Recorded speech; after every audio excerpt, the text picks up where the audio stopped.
Students, अभी हमने complete किया अपना टॉपिक एक्सीलरेशन। ओके, एक्सीलरेशन पूरा करने के बाद अब हम आगे चलते हैं, स्टार्ट करते हैं अपना next topic, that is equations of motion.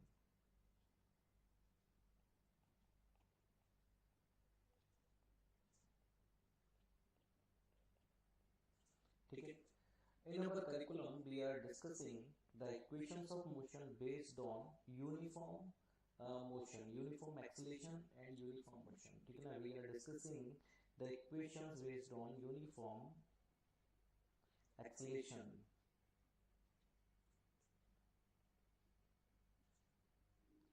ठीक है ना, हमारी जो इक्वेशंस है, यहाँ पर एक एजम्पशन है कि जो भी मोशन में चेंज है, जो भी स्पीड में चेंज है, वेलोसिटी में चेंज है, वहाँ पे जो एक्सीलरेशन है वो यूनिफॉर्म है। ओके, चलिए स्टार्ट करते हैं विद एन एग्जांपल।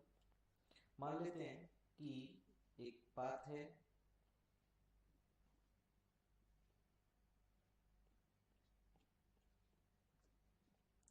यहाँ पर पॉइंट ए से लेकर पॉइंट बी तक एक पर्टिकुलर डिस्टेंस है जिसको हम डिनोट करेंगे विद टर्म एस। ओके, एक बॉडी, एक से कार स्टार्ट करती है from A with velocity, initial velocity u, और पास आउट होती है बी से या रीच करती है बी पर विद फाइनल वेलोसिटी b, और यहाँ से यहाँ तक पहुंचने में इसको जो टाइम लगता है वो टाइम लगता है t। ओके, और the acceleration followed by the car in the motion is a। Acceleration कितना कार ने फॉलो किया, a। कुछ टर्म्स हैं जिनको हम एज्यूम करेंगे।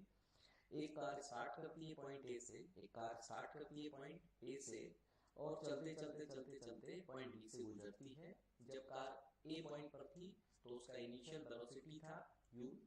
कार जब बी पॉइंट पर पहुंचती है तो उसका फाइनल वेलोसिटी हो जाता है b। ए से लेकर बी के बीच में जो चेंज इन वेलोसिटी है दैट इज द एक्सीलरेशन, उसका रेट है a, एक्सीलरेशन a है। ओके, ए से बी तक जाने में जो टाइम लगा that is the t seconds we can say, और ए से लेकर बी तक का जो डिस्टेंस है उसको हमने एज्यूम किया s। ओके, ये कुछ पर्टिकुलर चीजें हैं जो हमें एज्यूम कर लेनी है। ओके, जैसा कि हम जानते हैं कि एक्सीलरेशन की अगर मैं बात करूं, हमने एक्सीलरेशन के बारे में पढ़ा था। ठीक है ना, एक्सीलरेशन ए क्या होता है, acceleration is such change in velocity upon time. Okay, हमने अब तक ये पढ़ा था कि एक्सीलरेशन क्या है, change in velocity upon time. Okay okay okay, then हम इसको लिख सकते हैं acceleration is to change in velocity sir, final velocity minus initial velocity. Change in velocity में क्या लेना है, final velocity less initial velocity upon time taken is t। Okay, इतना क्लियर है। अगर हम इस पर्टिकुलर इक्वेशन को यूज करेंगे तो हम क्या आइडेंटिफाई कर पाएंगे, एक्सीलरेशन आइडेंटिफाई कर पाएंगे। लेकिन अगर मान के चलें अपने को एक्सीलरेशन गिवन है, इनिशियल वेलोसिटी गिवन है, टाइम टेकन इज गिवन, और अपने से क्या पूछा गया है, फाइनल वेलोसिटी पूछा गया है। क्या पूछा गया है, फाइनल वेलोसिटी पूछा गया है। तो क्या विद द सेम इक्वेशन हम फाइनल वेलोसिटी आइडेंटिफाई कर सकते हैं? The question is yes sir, हम with the same equation final velocity identify कर सकते हैं। देन बेटा फाइनल वेलोसिटी आइडेंटिफाई करने के लिए क्या करेंगे सर, हम इस इक्वेशन को सॉल्व करेंगे टू फाइंड b। हम इस इक्वेशन को सॉल्व करेंगे टू फाइंड b। तो हमने क्या किया सर, क्रॉस मल्टीप्लाई किया, a into T become b minus u। Clear है, a into T become b minus u। क्योंकि हमें v को फाइंड आउट करना है तो हम u को एलिमिनेट करेंगे। u को एलिमिनेट करने के लिए ऐड करेंगे u को शिफ्ट करके, then we can find at plus u equals to v, और हम इसको रीराइट कर देंगे v equals to u plus at। तो यानी कि अगर हमें इनिशियल वेलोसिटी गिवन हो, एक्सीलरेशन गिवन हो और टाइम t गिवन हो तो हम v आसानी से फाइंड कर सकते हैं। क्लियर है, इसी को हम कहते हैं फर्स्ट इक्वेशन ऑफ मोशन। इसी को हम बोलते हैं फर्स्ट इक्वेशन ऑफ मोशन। ठीक है, तो फर्स्ट इक्वेशन ऑफ मोशन क्या आइडेंटिफाई करने के लिए यूज किया जाता है, फाइनल वेलोसिटी। हम फर्स्ट इक्वेशन ऑफ मोशन को यूज कर फाइनल वेलोसिटी आइडेंटिफाई कर सकते हैं। ठीक है, अच्छा, एक एग्जांपल लेते हैं और हम ये समझते हैं क्या सर ये फॉर्मूला ही हमें आना चाहिए, क्या ये फॉर्मूला ही जरूरी है, या फिर विदाउट दिस फॉर्मूला हम इस चीज को लॉजिकली भी सॉल्व कर सकते हैं। तो देखिए ध्यान से समझिए, अगर ए पॉइंट पर गाड़ी की स्पीड 20 मीटर पर सेकंड है, से बहुत कम लेते हैं, ए पॉइंट पर गाड़ी की स्पीड 20 मीटर पर सेकंड है, ध्यान से बच्चों समझना, और गाड़ी चलते चलते बी पॉइंट पर पहुंचती है। जो एक्सीलरेशन है गाड़ी में वो है 5 मीटर पर सेकंड स्क्वायर, ठीक है ना। एक्सीलरेशन है उसकी रेट है 5 मीटर पर सेकंड स्क्वायर, यानी कि एक सेकंड में 5 मीटर पर सेकंड के रेट से एक्सीलरेशन होता है, रफ्तार में वृद्धि होती है, रफ्तार बढ़ती जाती है, ठीक है। And the let time taken, time taken कितना है, let the time taken is 10 second, मान लेते हैं कि टाइम टेकन कितना है 10 सेकंड से, ठीक है। तो बताइए सर फाइनल वेलोसिटी b क्या होगा, सर फाइनल वेलोसिटी b क्या होगा। एक बात समझते हैं, in 1 second velocity increase by 5 meter per second. ये सर कहां से पता लगा, acceleration given in the question. Acceleration क्या है, the rate of change in velocity, क्योंकि पॉजिटिव है तो we can say increase in velocity. तो यहाँ पर क्या हो रहा है बेटा, एक सेकंड में वेलोसिटी 5 मीटर पर सेकंड बढ़ जाती है। तो बताओ in 10 seconds it increases by sir 5 into 10, that is 50 meter per second. Clear है बेटा। तो वेलोसिटी 10 सेकंड में कितनी बढ़ जाएगी सर, वेलोसिटी 10 सेकंड में 50 मीटर पर सेकंड से बढ़ जाएगी, ओके। तो बताओ फाइनल वेलोसिटी क्या होगा, सर इनिशियल वेलोसिटी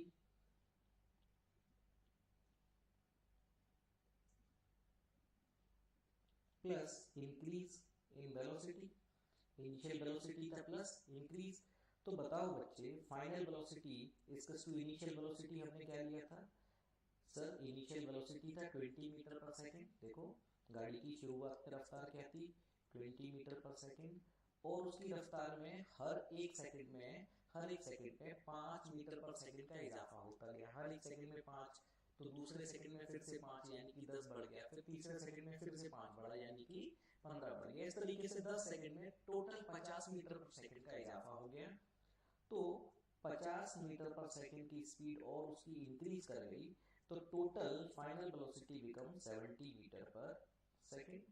तो ये हम लॉजिकली वैसे भी सॉल्व करके निकाल सकते थे, यहाँ पर इस कोई फॉर्मूले की जरूरत नहीं थी, बट स्टिल बुक में हम इसको फॉर्मूले की फॉर्म में लिखते हैं और फॉर्मूले की हेल्प से ट्राई करते हैं, और फॉर्मूला अगर यूज करेंगे तो b equals to u plus A T. तो देखो सारी की सारी बातें वहीं पे बैलेंस हो जाएंगी। u क्या था आपका इनिशियल वेलोसिटी सर, a क्या था सर एक्सीलरेशन, t क्या था सर टाइम, ठीक है बेटा। देखो ध्यान से सब कुछ वैसा की वैसा मैच करेगा आपका, ये हो जाएगा 50 मीटर पर सेकंड, क्योंकि सेकंड स्क्वायर से एक सेकंड क्रॉस कैंसिल हो जाएगा, तो b equals to 70 meter per second. क्या इतनी बात समझ में आया। तो फर्स्ट इक्वेशन ऑफ मोशन क्या कहता है, फर्स्ट इक्वेशन ऑफ मोशन ये कहता है the final velocity of the object is just equal to the initial velocity plus the product of the acceleration into time, b is equal to u plus A T, okay. ये इसका एक हमने example लिया, question लिया, अब हम एक और एग्जांपल लेते हैं, उससे इसको सॉल्व कर लेते हैं। If it is given that the initial velocity of the body is 25 meter per second and its acceleration is 12 meter per second square, how much will be its final velocity after 10 seconds, how much will be its final velocity after 10 seconds, 10 seconds के बाद एक second 10 second के बाद इसकी final velocity कितनी होगी, okay. तो use simple formula b is equal to u plus at, sir b is equal to u, what is the u, plus a acceleration 12 meter per second square into time 10 second, sir it become 25 meter per second plus 120 meter per second. The result should be 145 meter per second. It is the final velocity.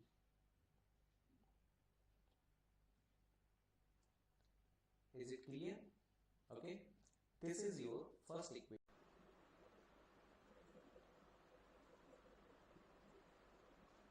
Okay, चलिए start करते हैं हम next topic, that is second equation of motion. Okay, first equation of motion hope so आपको समझ में आ गया होगा.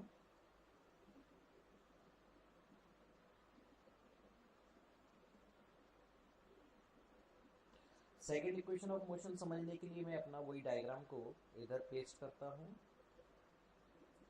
ठीक है, एक बार इसी डायग्राम के साथ हम सारी चीजों को समझेंगे. The car starts, the body starts from the point A. Body ने ए पॉइंट से स्टार्ट किया, reaches to the point B और बी पॉइंट पर रीच किया. At the A it's initial velocity is u. A point पर इसका initial velocity क्या था?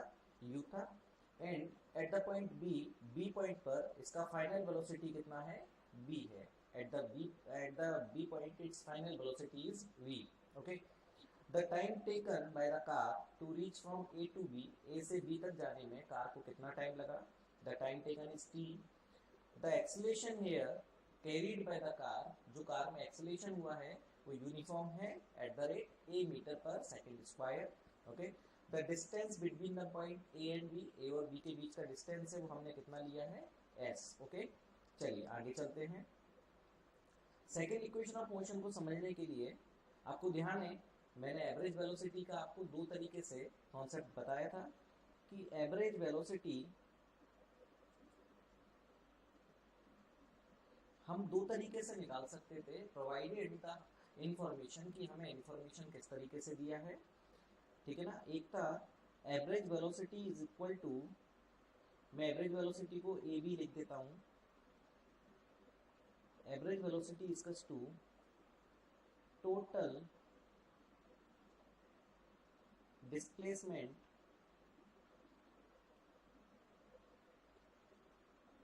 Upon total time. आप टोटल टाइम लिख सकते हैं या टाइम टेकन लिख सकते हैं, चलेगा. ठीक है, total displacement upon total time taken. ठीक है, पहला फॉर्मूला. और अल्टरनेटिवली हम एवरेज वेलोसिटी निकाल सकते हैं विद अल्टरनेटिव फॉर्मूला, जो था कि सर इनिशियल वेलोसिटी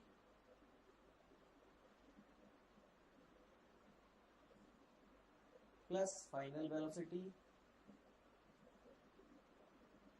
का एवरेज. ठीक है बेटा, एवरेज वेलोसिटी निकालने के लिए अपने पास में दो अल्टरनेटिव फॉर्मूलाज थे. डिपेंडिंग अपॉन कि हमें इंफॉर्मेशन क्या दिया है हम फॉर्मूला यूज करते थे. तो पहले फॉर्मूले के अकॉर्डिंग अगर हम बात करें, in the given information average velocity equals to total distance upon the time taken. तो बताएंगे जरा यहाँ पर कि टोटल डिस्टेंस हमने कितना चला from the point A to B. The distance travelled is s and the time taken is t. This is our first equation. Okay, आगे चलते हैं. अगर हम एवरेज वेलोसिटी को काउंट करते हैं इधर से, तो बताइए इनिशियल वेलोसिटी गाड़ी की क्या थी? सर u थी. और फाइनल वेलोसिटी क्या थी? v थी. और अगर एवरेज करें तो this should be u plus v upon 2. Okay, क्या ये दोनों ही फॉर्मूले एवरेज वेलोसिटी को एक्सप्लेन करते हैं? अगर यूनिफॉर्म एक्सीलरेशन है तो ये दोनों फॉर्मूले एक कांस्टेंट एवरेज वेलोसिटी को ही एक्सप्लेन करेंगे. ओके, हाँ जी. तो बेटा यहाँ पर हम कह सकते हैं sir average velocity by first should be equal to average velocity by second. Okay, average velocity जो फर्स्ट केस में हमने सॉल्व किया with the first equation, first formula should be equal to the average velocity by the second formula. Same situation है और यहाँ पर motion कैसा है? यूनिफॉर्म एक्सीलरेटरी मोशन है, यानी कि एक्सीलरेशन यूनिफॉर्म है. ठीक है, हाँ जी. तो sir we can say s upon t should be v plus u upon 2. देखो ध्यान से, क्या बेटा यहाँ से इन दोनों फॉर्मूला को कंपेयर करके एवरेज वेलोसिटी के दोनों फॉर्मूला को कंपेयर करके हम लिख सकते हैं sir, here we can say s upon t distance upon time should be equal to initial velocity plus final velocity or final velocity plus initial velocity upon 2. Done, okay. चलिए आगे solve करेंगे। तो यहाँ पर अब क्या करना है, अभी देखिए यहाँ पे अल्टरनेटिव है, आप कोई बच्चा इधर ही आगे जाके b की वैल्यू पुट कर सकता है, आप आगे और सॉल्व करने के बाद भी b की वैल्यू पुट कर सकते हैं, बट मेरे को लगता है कि इफ यहाँ पर हम पुट कर दें v की value is to u plus A t using the first equation of motion. जो फर्स्ट इक्वेशन ऑफ मोशन है वहां से हमने b का एक फॉर्मूला ट्राई किया था, v is equal to u plus A t. अगर हम वो इक्वेशन ऑफ मोशन से v की जो फॉर्मूला है, जो वो वैल्यू है, उसको उठाकर अगर हम इसमें पुट कर देंगे, then the resultant should be s upon t is equal to u plus A t, ये b की जगह पर है, प्लस u होल अपॉन 2। बेटा हमने क्या किया सर, हमने b को रिप्लेस कर दिया u प्लस ए टी से, हमने b को रिप्लेस कर दिया u प्लस ए टी से। यहाँ तक क्लियर है सारी बात? होप सो क्लियर होगा। Then we can say sir s upon t is equal to 2u plus A t whole upon 2। देखो बेटा क्लियर है क्या? s upon t is equal to 2u plus A t whole upon 2। Clear? हाँ जी sir. तो अगर मैं यहाँ से s की वैल्यू निकालूं तो हम कह सकते हैं sir s equals to 2u plus A t whole upon 2 into t. जो 2t डिनोमिनेटर में था वो t को मैंने मल्टीप्लाई किया और डिनोमिनेटर में क्या रह गया, 1 रह गया। तो we can say s equals to, ध्यान से, 2ut प्लस ए टी स्क्वायर अपॉन 2। देखो बेटा क्या मैं इसको इस तरीके से लिख सकता हूँ, s can be written as 2ut plus A t square whole upon 2।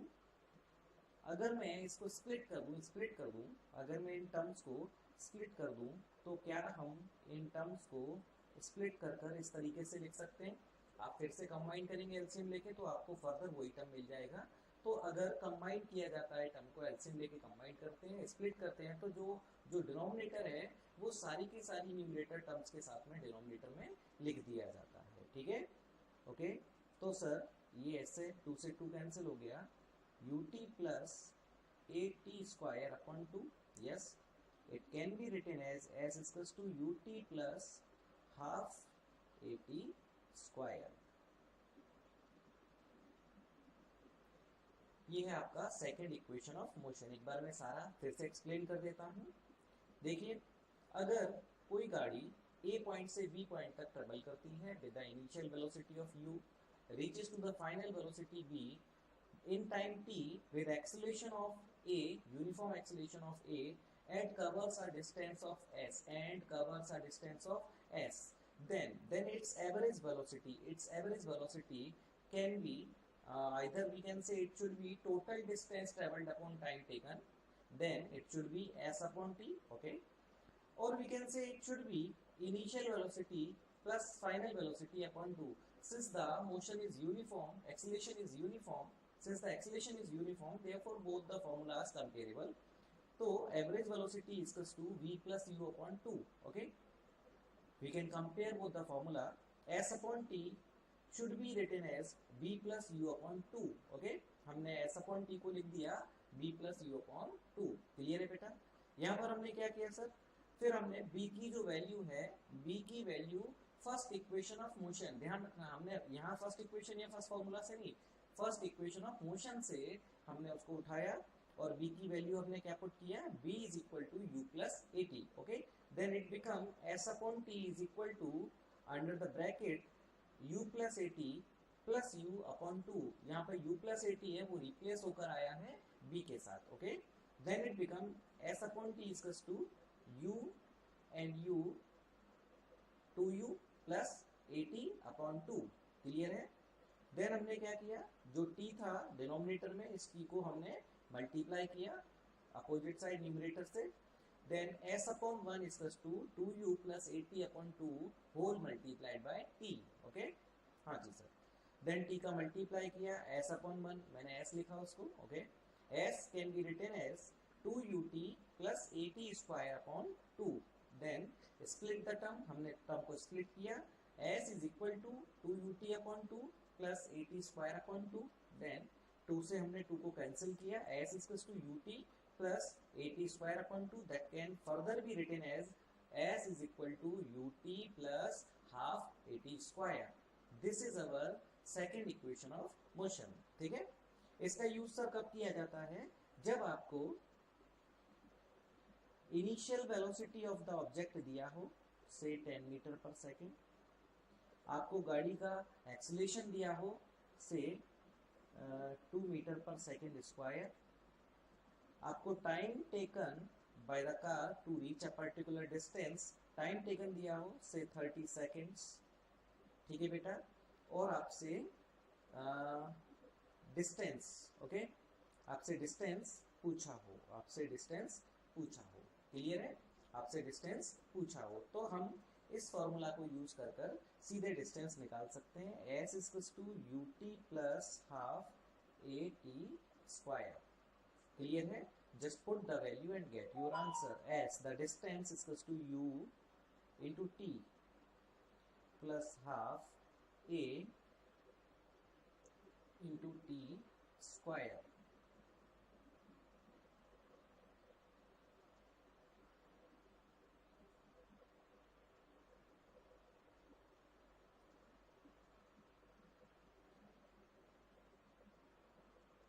The answer should be 1200 meter. Okay, the distance traveled by this car in 30 seconds should be 1200 meter. Clear है क्या? कोई डाउट? अच्छा sir, इसी question में अगर अपने को v निकालना होता, द फाइनल वेलोसिटी, तो क्या सर हम इस क्वेश्चन से v निकाल सकते थे? Yes, we can find v should v equals to u plus v is equal to, क्या होता है v बेटा? v equals to u plus at. क्या अपने पास u है? यस. a है? यस. t है? Yes.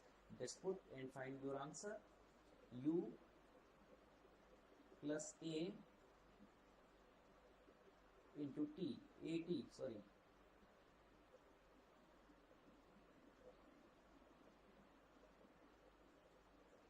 The final velocity of the car is 70 meter पर सेकेंड, यानी कि लास्ट सेकेंड में कार ने कितना डिस्टेंस ट्रेवल किया होगा?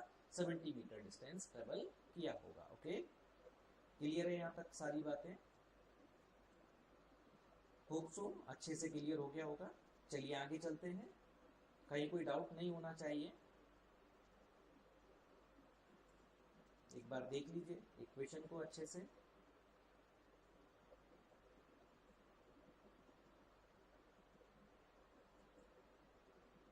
एक बार अच्छे से इक्वेशन को देख लीजिए, समझ लीजिए. कहीं कोई डाउट है तो मेरे को आप व्हाट्सएप पे मेंशन कर सकते हैं.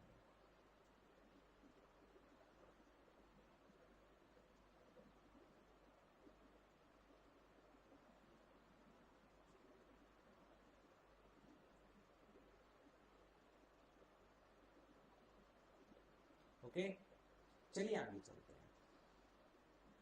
Now we need to cover the third equation of motion. अब हम कवर करने वाले हैं थर्ड इक्वेशन ऑफ मोशन. अब हम कवर करने वाले हैं थर्ड इक्वेशन ऑफ मोशन. तो third equation of motion cover करने के लिए हमें क्या करना है? कुछ भी खास नहीं करना है. अपने को फर्स्ट इक्वेशन ऑफ मोशन और सेकेंड इक्वेशन ऑफ मोशन को बस कंबाइन कर लेना है, जिससे कि हम third equation of motion identify कर सकते हैं. सर हम किस तरीके से कंबाइन करेंगे? देखिए वैसे तो बहुत सारे अल्टरनेटिव हैं, लेकिन मैं आपको बुक का अप्रोच बताऊंगा जो हम बुक से करेंगे. ओके, तो देखिए बच्चों, फर्स्ट इक्वेशन ऑफ मोशन क्या कहता है? v is equal to u plus A T. Okay, first equation of motion क्या कहता है? v is to u plus A t.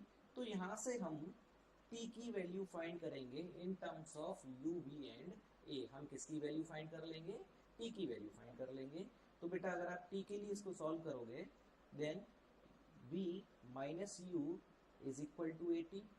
हम u को शिफ्ट करेंगे, u को शिफ्ट करेंगे, लेफ्ट साइड शिफ्ट होगा तो v minus u is to a T. Okay, then t should be v minus u upon a. तो बताओ हम t का फॉर्मूला बनाएंगे तो टी का फॉर्मूला क्या हो जाएगा, b minus you upon a. क्या इतनी बात समझ में आती है? फर्स्ट इक्वेशन ऑफ मोशन है v is equal to u plus A t. v is to u plus A t में हम t की वैल्यू फाइंड करेंगे in terms of u b and a, then we can write it v minus u is to a T. Okay, then divide the v minus u by a, we get v minus you upon a is equal to t। अपने को t मिल गया। Okay, चलिए अब हम second equation of motion की बात करते हैं। मैं सीधे डेरिवेशन से स्टार्ट करूंगा। सर हमने सीखा था कि s upon t is equal to b plus u upon two average velocity. s upon t total distance upon total time is equal to initial velocity plus final velocity upon two. बेटा क्योंकि sum है तो final plus initial या initial plus final कुछ भी लिखेंगे, इधर चलेगा। डिफरेंस होता तो मैटर करता। ओके, हाँ जी सर, इतनी बात समझ में आती है? Yes sir. ओके, तो क्या करना है, सिंपली क्रॉस मल्टीप्लाई किया, s into two is equal to b plus u into t. बेटा यहाँ तक देखो सारी बातें समझ में आ जानी चाहिए। हमने क्या किया, हमने वही एवरेज वेलोसिटी के फॉर्मूले को दो बार लिखा। एक बार हमने लिखा एक first formula, first method total distance upon total time, फिर दोबारा से हमने लिखा second method initial velocity plus final velocity upon two. Since here the acceleration is uniform तो दोनों फॉर्मूले कंपेरेबल हैं। ओके, तो s upon t is equal to u plus b upon two. Clear है? यहाँ पर हमने क्या किया, सिंपली इसको सॉल्व करने के लिए क्रॉस मल्टीप्लाई किया तो अपने को मिल गया 2s equals to v plus u into t. Now अब क्या करना है, put value of t from first equation of motion. अब जो फर्स्ट इक्वेशन ऑफ मोशन है वहां से हम t की वैल्यू फाइंड करेंगे और इधर पुट कर देंगे। हम t की वैल्यू ऑलरेडी फाइंड कर चुके हैं फर्स्ट इक्वेशन ऑफ मोशन से।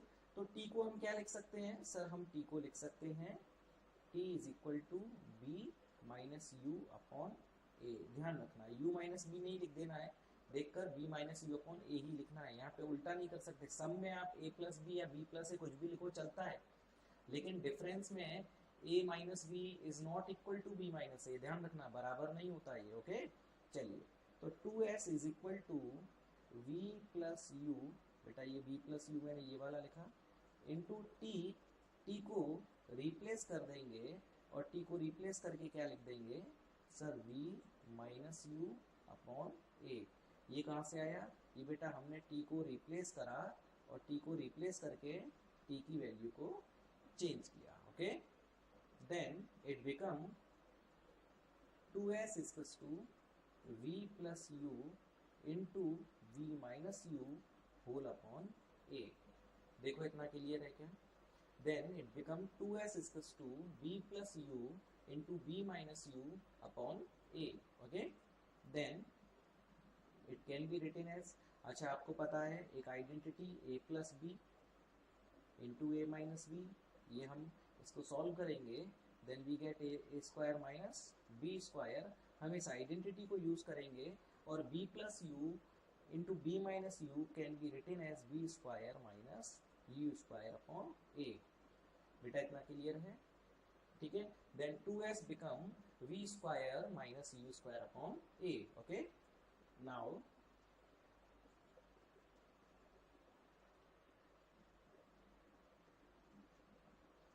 जस्ट क्रॉस मल्टीप्लाई कर देंगे तो ये हो गया 2as is equal to v square minus u square. 2as is equal to v square minus u square. Done. Okay, तो यहाँ से हम किसके लिए सॉल्व कर लेते हैं, से वी स्क्वायर के लिए। अगर हम वी स्क्वायर के लिए सॉल्व करेंगे तो सर यू स्क्वायर को शिफ्ट कर देंगे, ऐड हो जाएगा, तो we get a formula b square equals to u square plus 2as।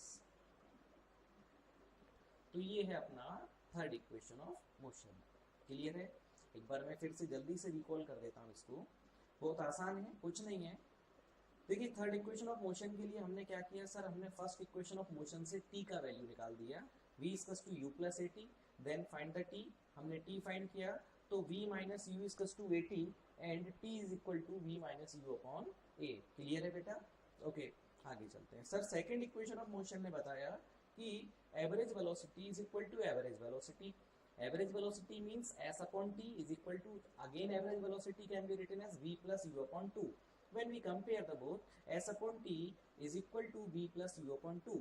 Cross multiply किया, then 2s become b plus u into t, b plus u into t. Okay, okay sir. Then अब हमने क्या किया, just replace the t को replace करेंगे and put its value from the first equation of motion. हमने t को replace किया और इसकी वैल्यू हम कहाँ से लेके आए, हम फर्स्ट इक्वेशन ऑफ मोशन से लेके आए. देन हमने इसको रिप्लेस करके क्या लिख दिया सर, हमने लिख दिया b minus you upon A. Okay, चलिए then it become 2s is equal to b plus U and into b minus you upon a. Okay, now it become 2s equals to b plus U into b minus you upon a. We have the identity a plus b into a minus b. अगर इसको solve भी करेंगे then it we get the a square minus b square. Okay, then put 2s equals to v square minus u square upon a. Then clear है बेटा? Okay, ये identity मैंने गलत जगह पर लिख दिया मुझे लगता है, चलिए कोई बात नहीं.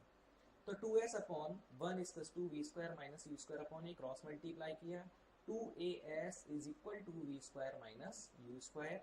Then solve for the v square. अगर हम v स्क्वायर निकालना चाहते हैं तो हमने u स्क्वायर को क्या किया, हमने u स्क्वायर को सर शिफ्ट किया, u स्क्वायर को हमने शिफ्ट किया. Okay, then 2as u square negative है, पॉजिटिव में कन्वर्ट हो गया, 2as plus u square equals to v square. तो हम इसको रीराइट कर देंगे दोबारा से, v square equals to u square plus 2as. ये आपका थर्ड इक्वेशन ऑफ मोशन. ठीक है बेटा, हम ये तीनों ही इक्वेशन ऑफ मोशन को एक तो न्यूमेरिकली सॉल्व करते हैं, एल्जेब्रिकली जिसको कहते हैं, और एक इसका स्टैटिकल ग्राफिकल मेथड और है जो हम नेक्स्ट वीडियोस में डिस्कस करने वाले हैं. होप सो आपको तीनों इक्वेशंस ऑफ मोशन अच्छे से समझ में आ गया होगा. मैं एक वीडियो में इनके कुछ क्वेश्चंस लेकर आपके साथ में डिस्कस करूंगा. ठीक है ना, अभी इन इक्वेशंस में हमने केवल इनका डेरिवेशन सीखा. क्लियर है? होप सो आपको इक्वेशंस ऑफ मोशन समझ में आया होगा. ठीक है, और अभी हम इनके एक वीडियोस में डेरिवेशन कंप्लीट करेंगे और एक वीडियो में हम इनका ग्राफिकल सॉल्यूशन सीखेंगे और कुछ ग्राफ्स भी हमें सीखने होंगे. ओके ओके, होप सो समझ में आया होगा. गुड बाय बच्चों.